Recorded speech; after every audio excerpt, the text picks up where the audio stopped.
Shay Russell for mining.com.au, and joining me today is Andrew Paterson, the Managing Director for Great Boulder Resources. Andrew, how are you, mate? I'm bloody great. Thanks. How are you? I'm sure you're bloody great. Now, when I read your announcement that we're about to discuss, I had to double check that the triple digit grades I was reading wasn't silver and they're actually gold. Mate, talk me through these outstanding intercepts. Yeah, they are. They're sensational. You know, any day you can release assays of over 100 grams per tonne is a red letter day for any explorationist.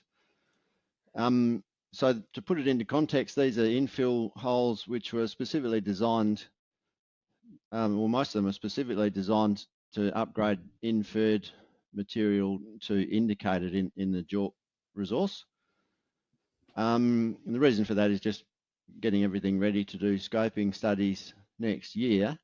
But the really cool thing is that not only did we get thicker intersections than what we had previously modelled, it's also higher grade. So we're increasing the confidence, increasing the number of ounces in those lenses.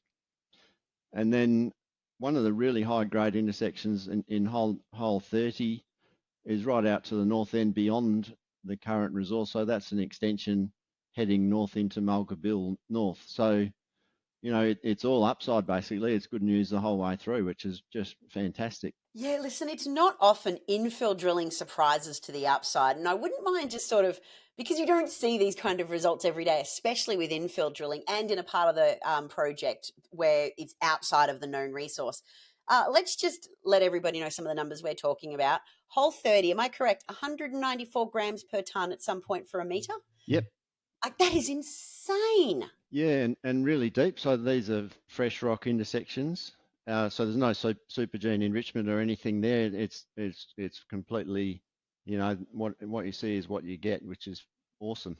Now, while I understand I'm completely acting like a cheerleader, and I am because you don't see results like this every day, let's talk about what this meaningfully means for the Mulga Bill prospect, which is part of the overall Sidewell project. Yeah, so it is upgrading the resource. As I say, the positive thing, as you say, with infill drilling, it's not often you're surprised to the upside.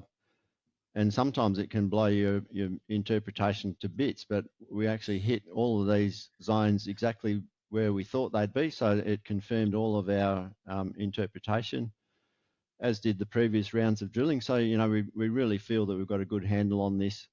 And the importance of that is that when you start digging these things up, you don't want to have a surprise. You say, oh, you know, I thought it was dipping at 45 degrees and it's actually vertical, and holy shit, or vice versa. And we've all seen examples of that in the last 10 or 15 years, which have ended in tears for everybody. So, you know, knowing what's going on before you uncover it is really important. And so, and that's all part of the process of establishing that credibility of the resource and the confidence, and then putting it into a JORC upgrade at the end of the year. So that's what it's all about. Speaking of surprises along the way, there is a chance for more surprises to be found, because just yesterday you announced you'd actually acquired more tenure, and you've now got over 30 kilometres of continuous strike over at Sidewell. What is the benefit of doing this? Yeah, so Sidewell South, which, as the name suggests, is the south end of the project, and that's where we've done a lot of generative work in the last 12 months. We've come up with a really exciting target down there, which is 2.4 kilometres of really high values of gold in auger sampling.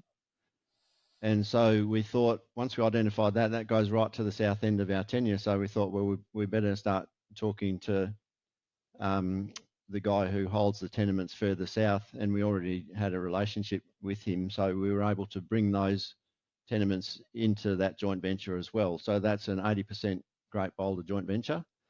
That gives us another 3.8 kilometres to play with, and it keeps all the other kids out of our sandpit. We're really excited about testing these new targets, which will start in the next week or two. and now we've got another 3.8 k's beyond that, and it just seems to get better as we go south. So we're pretty pumped about everything, really. Listen, Andrew, you have the wonderful problem of putting out too much good news at the moment. But tell me, just to bring everything home, obviously you've got a maiden AC drill program kicking off shortly. When are we going to get some eyes on those assays? Good question. So we'll put out an announcement when it starts, and then lab turnaround is still ticking over at around 3 weeks. Pretty consistent, which is great. So basically, long story short, October. We'll also have the assays coming through from those 2 deep diamond holes that we drilled a little while ago. We've only just finished sampling them, so those assays will come through in October as well. There's still more RC drilling numbers to come out from Mulga Bill, so heaps of news flow, and I always say this, exciting times ahead, but it's always excitement here at Great Boulder. Yeah, well, you're absolutely going to see the end of 2024 with a bang based on these results. Mate, I can't wait to have you on again and see what else you guys dig up. Pardon the pun. Me too. Thank you so much for being here. Thank you.